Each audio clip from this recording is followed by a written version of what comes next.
Hi, this is Nick Dawson, the editor-in-chief of Talkhouse Film, and you're listening to the Talkhouse Film Podcast. If you know who Max Landis is, you almost certainly have an opinion of him.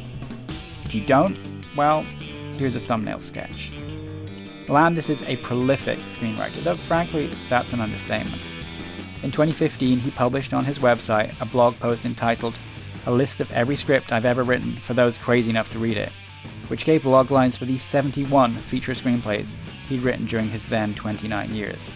And Landis' written output is not restricted to final draft documents, as he's tweeted more than 52,000 times today. You get unfiltered Landis on Twitter, where his bio promises volatile opinions, girlishly excited confusion, advice on writing, dating, and wildly personal introspection. The bio also states that he always makes a bad first impression. Landis got his first screenplay produced with the found footage movie Chronicle in 2012.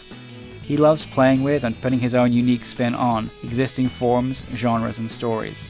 And late last year saw the release of his revisionist Victor Frankenstein, starring Daniel Radcliffe and James McAvoy. And Mr. Right, a hitman rom-com with Sam Rockwell and Anna Kendrick, follows in a few weeks. Those movies were all directed by other people, but Landis' debut feature as director, Me, Him, Her, an LA set romantic comedy that is as idiosyncratic and bubbling over with energy and ideas as Landis himself, is now in theatres. The release of Me, Him, Her was a perfect opportunity to do a podcast with Landis, who chose to speak with the great Joe Dante, the director of 3 of Landis' favourite movies, Inner Space, Explorers, and Gremlins 2, as well as such beloved films as the original Gremlins, Matinee, The Burbs, Small Soldiers, and Piranha.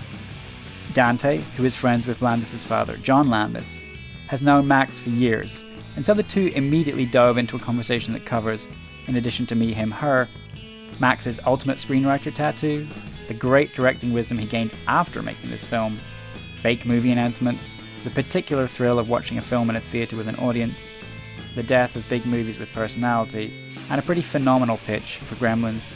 Oh, and stick around to the very end for the reveal about what Max had been doing while talking to Joe. Buckle in and enjoy a very fun 35 minutes. First of all, Joe, thank you for doing this. This means the world to me. That's great. I'm not quite sure what it is I'm doing, but I'm here. No, they didn't tell me what you're doing either. They were like... Well, they didn't tell me either, so we'll discover it with ourselves. The marketing for this movie has been such a clusterfuck in such a real way. They put me in charge of promotion to my very limited fan base, who I don't even know are the audience for this movie. I don't know who the audience for this movie is. Some people really like it. Other people don't like it as much. Some people hate it. Well, I think it would be helpful to mention the name of the movie. The movie is called Me, Him, Her, and I made it in 2013, and it is such a time capsule of 2013 that it opens with a song by the band Fun. And by the way, so for those of you, most of you are probably unfamiliar with me, but for those of you who are unfamiliar with Joe, first of all, read a book. Second of all, this is special for me because Joe is the director of 3 of my favorite films of all time. Explorers, Inner Space, which to me, the movie Inner Space is so good that it's bizarre to me it isn't brought up constantly. It's a lot like Enemy Mine in that respect. Features one of the same actors, but these movies that somehow a trashy piece of schlock like Predator became a classic, and Enemy Mine and Inner Space are never brought up. And then, of course, my favorite film of all time, Gremlins 2. And the criminally underrated Small Soldiers. Joe is one of the better directors in history. So having you talking to... I wouldn't go that far, but it's very nice to hear that. But yeah, I should say, talking to a director who's actually quite good, most of the things I would have said about this movie's content, I've said in other interviews. So do you want to, I think maybe we should try to focus on the quote unquote, as much as this term bothers me, craft of directing? Or? Well, I saw the movie yesterday. You saw Me, Him, Her? Of course. Holy shit, how could I show up for this and not have seen your new movie? And I obviously, in the tradition of Preston Sturges and Billy Wilder, I get the feeling that you prefer writing for yourself to direct as opposed to writing for other people to direct. I don't know yet. If I'm being completely... Because the movie is so you. And there's so much dialogue in the picture that is, redolent of the way you talk.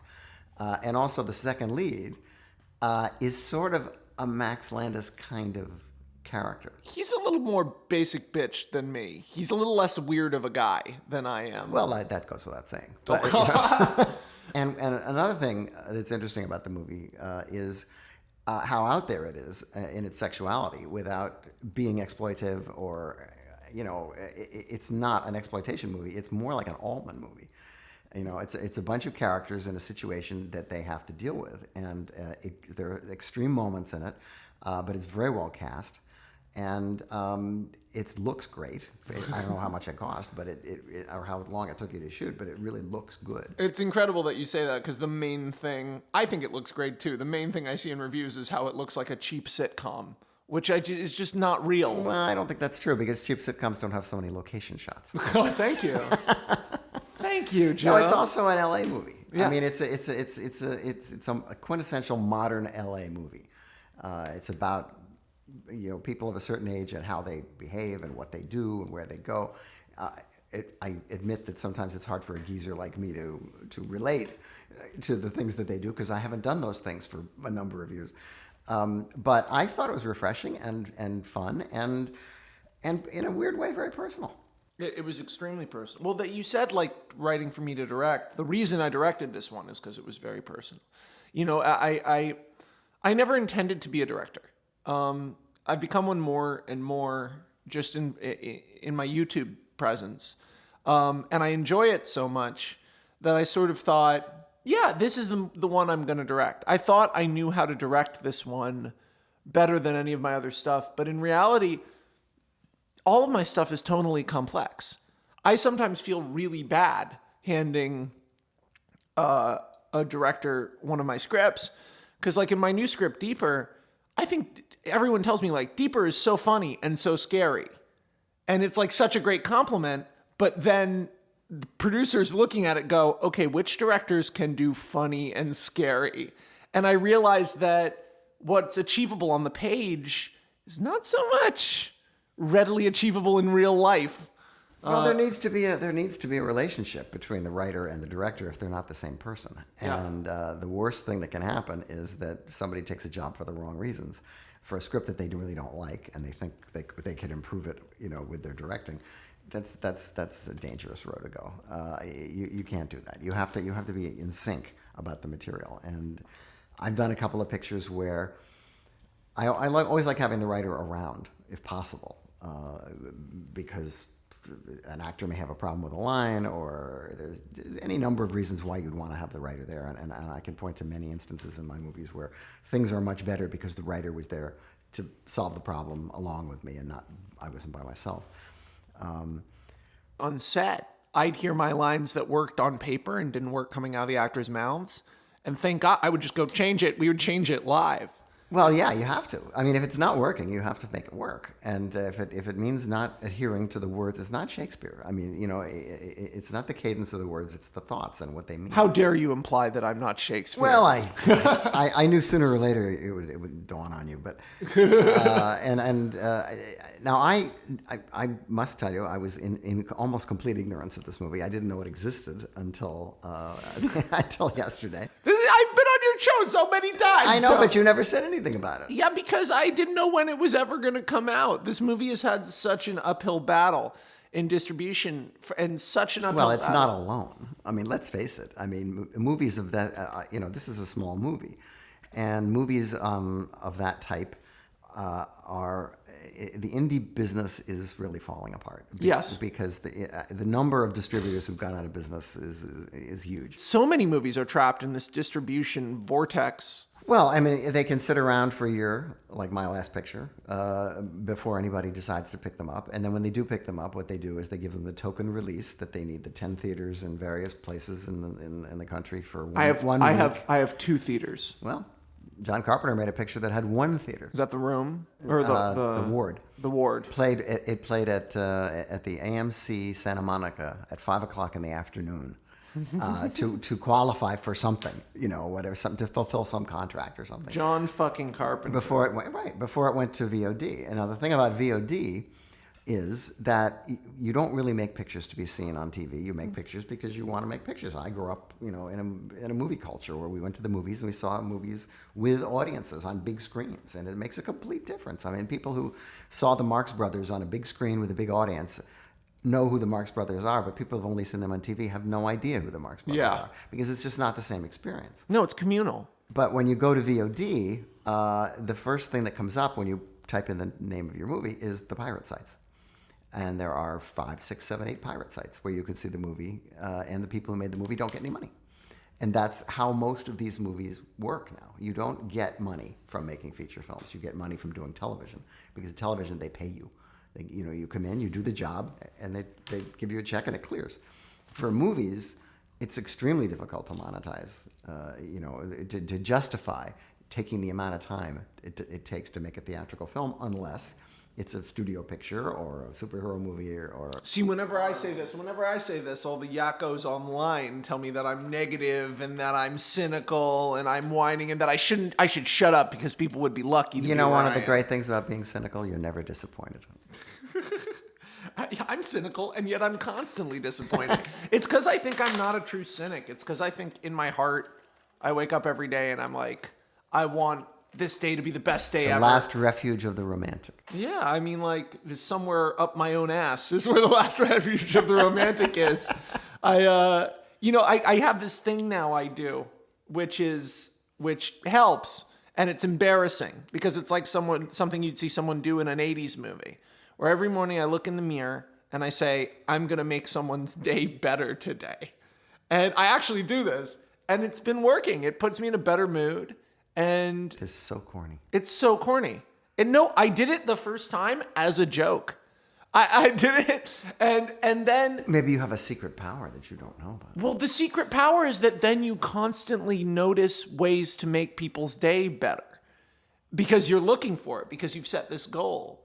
So you find yourself holding doors for people or helping people carry stuff, and it doesn't feel like you're being a good Samaritan. Oh, your parents would be so proud. Oh, no, they would never. You should have seen them They last... brought you up so well. No, they didn't. You're so polite. So polite. I don't know, but I do like altruism. It's funny. I've gotten so cynical about the business. I'm getting a tattoo, Joe. I'm finally getting a tattoo. It's the ultimate screenwriter tattoo. It says, "We'll see." Right? It's the ultimate screenwriter tattoo because there are no guarantees. They announced this week, that I sold this movie with David Ayer to Netflix. And there was this big announcement. Netflix puts up all this money for the thing. That didn't happen. I found out about it online. And Ayer texted me just a bunch of question marks. I have a lot of titles that are on my IMDb list of things that were announced that I was going to do. Right. And of course, none of them ever happened. And it's murder to get them to take them off. And everybody, and then the Yakkosphere, everybody sort of goes, well, then why did they announce it? And because no one gets how arbitrary it is. And also because the Variety needs something to print. How did you fund this movie? Big Beach funded it. Big Beach read the script, and as is the case often, my scripts, I don't know if you've ever read any of my stuff. I think I'm really pretty okay at it. And I think you've had some success. A little bit. Every time you open up the paper, it's like another script sold. But now, of course, it's all bogus. They never announce the ones that I actually sell because no one knows. I've reached this dumb point of confusion where they're announcing movies that don't actually exist. It's a circle of confusion. Very, very adeptly said. For those not watching live on CNN right now, Joe and I are sitting in my office in my former management company, Circle of Confusion, which is currently producing my TV show. And therefore his joke is... sort of an in-joke, kind of. Hilarious. You have this is being brought in on the in-joke with filmmaker Joe Dante and film. So anyway, they funded the movie. They had enough money to just sort of make the movie? Man. What did it cost? $4. $4? Yeah. It looks like one. No, it doesn't look like one. That's probably why it looks twice as good as my last movie, which only cost $2. Well, can I teach you a trick? Low light with the Alexa. I wish I'd done that because it makes everything look like it cost 10. It looks like, wow, this looks really cinematic. just like low light, natural light, Alexa, medium tight on the actors, a little bit loosey handheld, not too loose. Wow, this is a really good film. And it's, these are all tricks I learned after directing a movie. One of the things that fucking infuriates me about Me, Him, Her is if I'd known as much about just cinematographical, if that's a word, control as I do now, Me, Him, Her would look completely different. It's one of those things where, like, what your movie looks like, I didn't know how directing worked. Have you ever seen my short Wrestling Isn't Wrestling? No, I don't think so. It's a short I made. I think it might be my best directing work. I mean, it's not a movie like Me, Him, Her, which is much more competent. But in terms of editing and style and pacing and control of the flow of story, really, I learned all that on set, day to day. Mm-hmm. How long is it short? How long is the short? Yeah. 21. And it's on YouTube. I think we're up to 2.5 million because...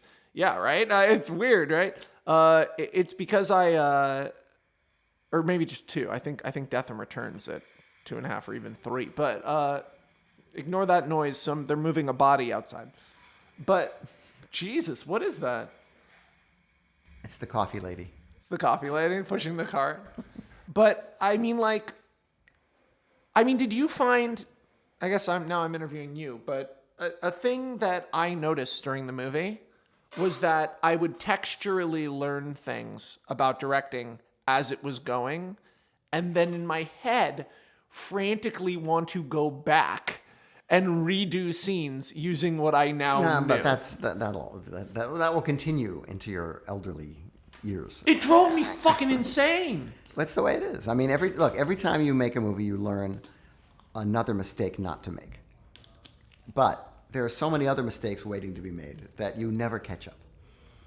That's exactly how it feels. I mean, you do get better and you get more confident and you're able to not think about things that the first time out are bothering you but are really minor.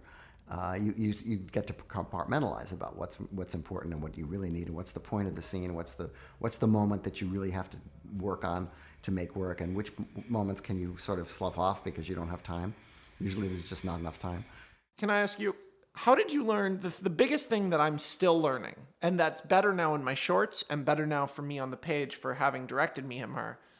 How did you learn pacing and controlling pacing?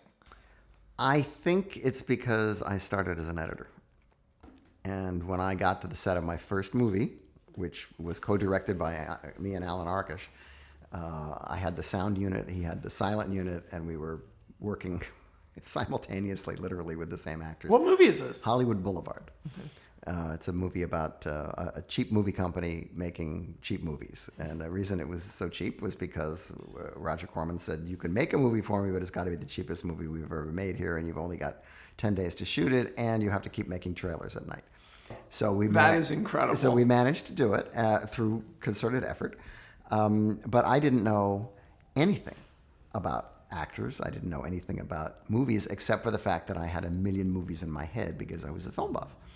And it was not until I got to shoot the last shot of the movie that I realized that I had never done any over-the-shoulder shots. And I had to do it because it was Dick Miller and Robbie the Robot. And there was no way to get a shot of Dick Miller without getting part of Robbie the Robot in the shot. And so it was, oh my gosh, that's an over. I didn't do any overs. And when you go see the movie, there are no overs. All the shots of people talking are straight. Are dead shots. on? They're all dead on. The gritty of the way it works is so secondhand, or not secondhand, but it comes to you in ways that are very hard to articulate. Like, oh, this is how we should shoot this because this. Well, yeah, it's not. I mean, you need to be somewhat articulate in order to be able to do that job. But you also, a lot of it has to just come from inside you. A lot of it is instinct. you know, how to do a scene, how to shoot a scene, how long you take to shoot, how far away you are, what lens you use, where the actors are standing. I'm still learning lenses. Well, you will. I mean, you don't have to necessarily know the focal length of the lens to know what kind of lens you want. I mean, you know what you want it to look like, and you know that if you get far away with a long lens, you're going to compress everything, and you can make, for instance, a stunt look better because people can't tell how close the people are to actually what's going on. I mean, you learn all those kind of tricks, but there is a bag of tricks involved in directing because if there wasn't, there wouldn't be so many directors. But then past that bag of tricks, there have to be a way to insert your personality into the movie, and that's one of the difficult things. They make it difficult for you, especially if the budget is high and you're doing Ant-Man. And the Marvel people say, well, this is what we want. And then you say, well, this is what I want. And they say, well, what's more important here, the franchise or one director? And the answer was always the franchise. And so the higher up the ladder you go, the more people there are telling you what to do. And to even in the 80s when I was making movies, I mean, there was a concerted effort, depending on who you're working for, to try to make sure that the picture didn't have too much of your personality. Oy. So that it could be enjoyed by more people, because as you say, if you're getting bad reviews based on people not liking your personality, and the personality is your movie, the negative reviews, then any financier is going to say, well, if we hire him, let's not have him do so much personality stuff. I always, whenever I read a review that seems angry, I always find it suspicious. Because those people have the best job in the world and they're complaining that they have to watch movies. I mean, that, yes, but to me, bad movies, when you really hate a movie, they're usually fun to talk about. Most bad reviews of movies that I enjoy when they're funny. I used to like reading bad reviews of like Ebert's big book of all the movies he hated. I hated this movie. I used to enjoy that until I made a movie. And this before it got reviewed or anything. And I went, God, this is a lot of work. How fucking disrespectful of an idiot fucker would you have to be to have fun, ripping something like this down? No, it's anybody who gets a movie made is a hero. Period. Just to get the movie made. Just forget about the content, forget about how good it is. That brings you to the Ed Wood syndrome, which is, Ed Wood didn't really know how to direct very well. And so he made these weird movies, but they're also weirdly personal. Yeah. And as bad as they are in conventional sense, he's so much more famous than he ever imagined he would be. Yeah. Because his movies do have something different. They have a personality, and they are endearing in an odd way. And to be able I'm going to go ahead and take that as you making a comparison to me for Ed Wood. And no, I don't think so, because frankly, your material is a little better. Thank you. You should read my scripts. My scripts are fucking great. Next movie I direct is going to be fucking great. I won't have to I have big plans, man. I have this thing because of Dad.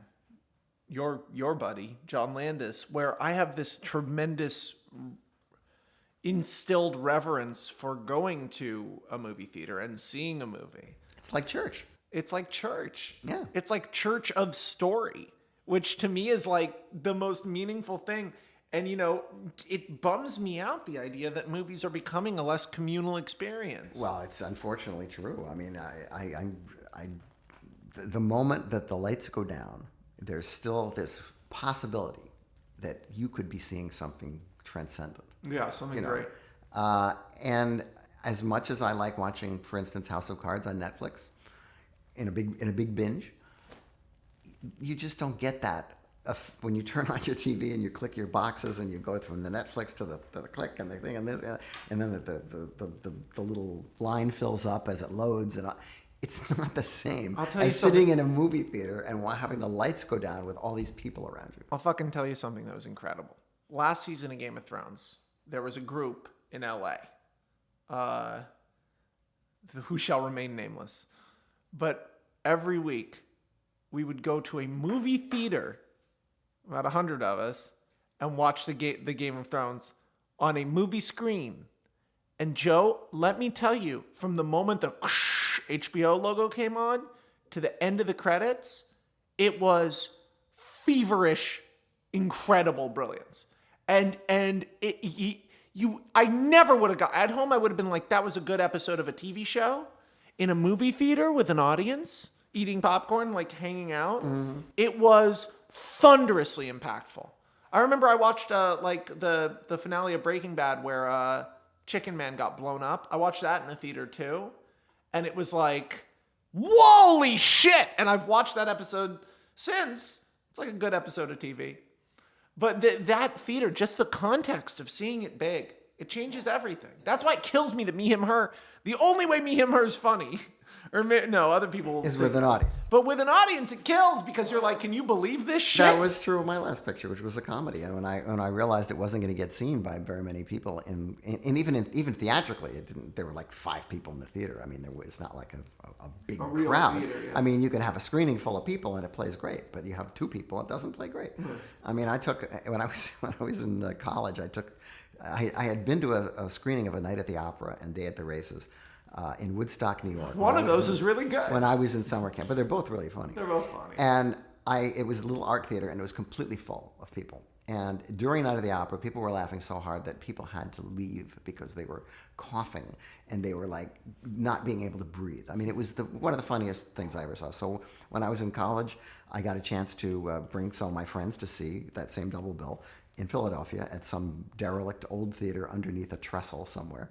There were like 7 people in the audience in this huge theater, and the picture just died. It just sat there. And it's exacerbated by the fact that the Marx Brothers used to take the material out on the road and perform it in front of audiences to figure out how long to leave for the laughs. So all the movies, when you see them on TV, there's a laugh, and then they have these long pause, which is where the laughs went. But when you're watching it on TV, there are no laughs. And so they just don't work. But you could take those same movies today and run them in a crowded theater, and it's true with Laurel and Hardy, it's true of anybody. And audiences will be in hysterics. But when you watch the same thing on TV at home, it's nice that you can put your feet up. It's nice that you can, pet the cat. But it's not the same. I have always said one of the main things that makes older movies feel dated is that you watch them alone. Yeah. I've always felt that way. I mean, like, I remember I saw The Thin Man on a big screen recently. Holy shit! Like, come on. It's fucking fantastic. There's a wonder in that movie that's 6 minutes long. Fucking eat that in a redo. Like, the scene at the party where people keep showing up to the house and everybody's drunk and the dude's trying to kiss him. It's like, what the fuck? And I was watching it with, like, 200 people and everyone was dying and like, this is the funniest, smartest movie ever made. And when we were walking out, I overheard a girl say to her boyfriend, I didn't know old movies were so funny. And I thought, God, that's sad. Oh my God. Joe, I had the coolest experience. I was in a nightclub for a trap night. Trap is a type of music that sounds like a mix of dubstep and super heavy rap. Mm-hmm.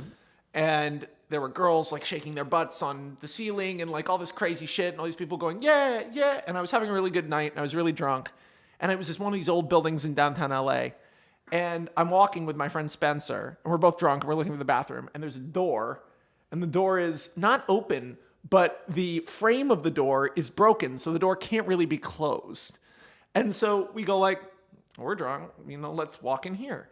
We walk through, there's a hallway, and the hallway is dirty, and there's boards on the ground, there's shit everywhere, and we are drunk enough. You know that feeling? It doesn't always come from drunkenness, but when you forget to be scared, you're in a situation where you should be like, this is spooky, but you just don't give a fuck. It's like you're walking around on a set.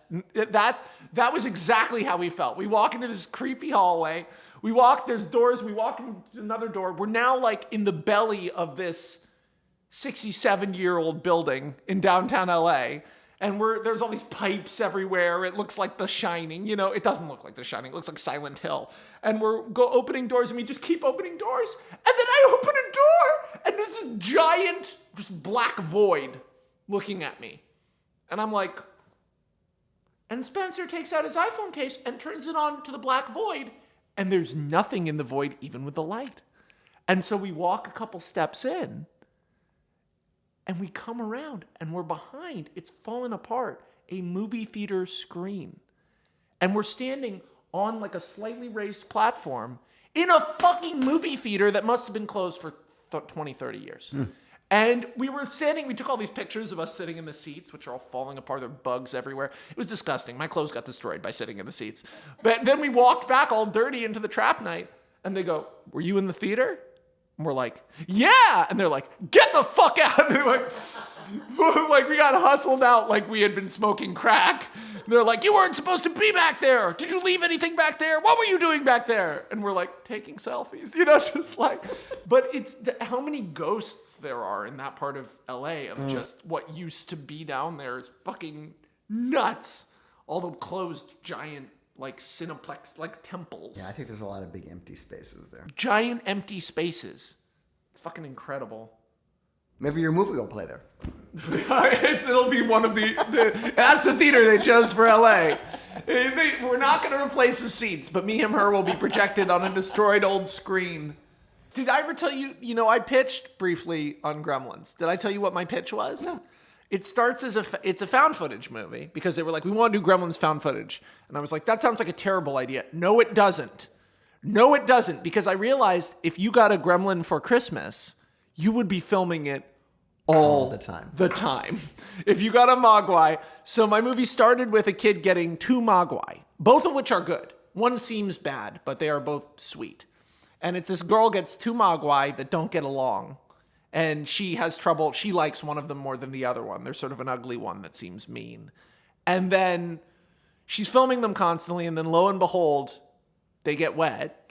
And the gremlins multiply. And so for the first act of the movie, it's like a cute animal YouTube video, and we get this look into these teenagers' lives through. I love writing found footage because it allows you to do scenes. Chronicle is really the best example of this. Is it allows you to do scenes that you would never get in a normal movie because they're so small and weird. Just a camera comes on and someone's just doing a weird dance and then camera turns off again. And I wanted it to be for the first act. Oh, cute animals. I'm using these animals to spend more time with this boy I like. I'm using these animals to connect with my mom, who's like, what type of animal is this? And is getting really fixated with Wikipedia and is looking up this incident at the Clamp, the Clamp Tower. And she's like, Clamp? Isn't he running for president? Like Trump, And then the second act is, Eat After Midnight. There's way more of them. Is like a disaster movie, except for very funny and wacky, as the gremlins begin to be everywhere. And, they're filming them like, oh, Jesus, the town spins out of control. But then what I wanted to do is in the third act of the movie, the gremlins get the camera.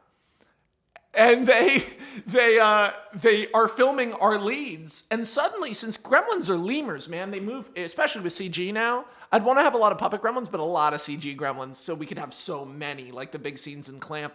But since I want scenes, I had this idea for this chase where the gremlins are chasing them, and the way they're chasing them is by jumping and running along lampposts and billboards in the side of buildings in the town. But the gremlins think it's so funny to film them that our heroes are running up basically the middle of the street, and we are getting a Steadicam crane shot as the gremlins are passing the camera back and forth to each other from above, chasing the heroes. And you get you suddenly can make it like a real movie because a gremlin can be anywhere. And you hear the gremlins saying like, oh, go wide, go wide, go wide. Oh, looks great. You're like hearing them so impressed with their own filmmaking. I don't know. I always wanted to tell you. So who did you pitch this to? My managers and agents, and then an exec somewhere at Warner Brothers who was like, well, we're not going to reboot Gremlins anytime soon. And then apparently they've been trying for years. And they're like, we just can't break it. How can a movie be scary and funny? It doesn't make sense. Now, before we go, are you going to tell them what you've been doing all the while we've been talking? Sure. Okay, so I have a number of multicolored Sharpies. This falls under the rubric of obsession. Yeah, I like rainbows. In the time Joe and I have been speaking, I have taken a number of Nerf darts and drawn smiley faces on them with Sharpies. And then I've also drawn a rainbow on on the top of a water bottle. And then on the other top of a water bottle, I drew a smiley face, and then I started to draw a rainbow. I also did a big spiral on the wall. And it's because... Multitasking. Yeah, it's because my brain pretty much is always going in two directions at once. And if he hadn't been diversifying while he was doing this, he would have talked so fast that none of you would have understood anything he said. That's real. That happens. I'm not kidding. That's a real problem I have, is I need to slow myself down by doing little stuff. Joe, thank you so much for doing... Thank you so much. Oh, he spilled his water on me. Oh, I'm melting. The room is flooding. It was fun. Thank you. Thank you so much for doing this, man.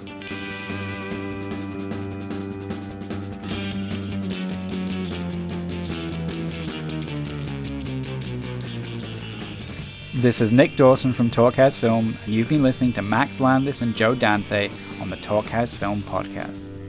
This episode was recorded by Derek Olds and edited by Elliot Einhorn. For more filmmakers talking film and TV, visit thetalkhouse.com/film. Subscribe to Talkhouse Film and Talkhouse Music podcasts on iTunes, where you can find all our previous episodes. And while you're there, please rate and review if you can.